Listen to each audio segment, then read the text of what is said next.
Hallo Leute, ihr habt euch ein wunderbares Schmorgericht gekocht. In der ganzen Wohnung duftet es schon danach. Und nach 3 Stunden guckt ihr in den Topf rein und was ihr seht, da ist keine Soße mehr drin. Woran lag es?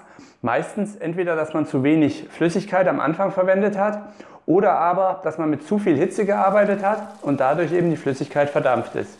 Und jetzt, was tun? Das, was ihr jetzt noch an Rest im Topf habt, zuallererst mal probieren.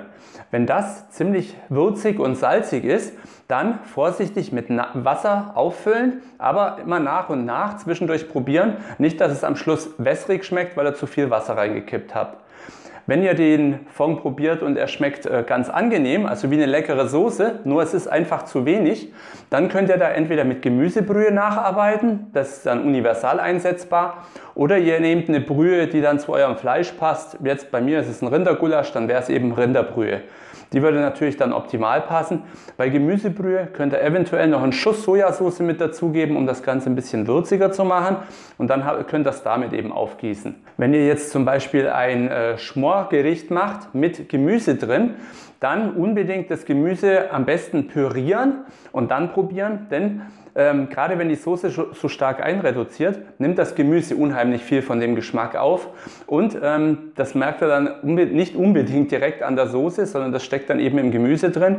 Deswegen das Gemüse einmal durchpürieren, passieren und dann probieren und dann eben eventuell, wie vorhin angegeben, auffüllen. Also wenn es zu salzig ist, mit Wasser oder eben mit einem Fond.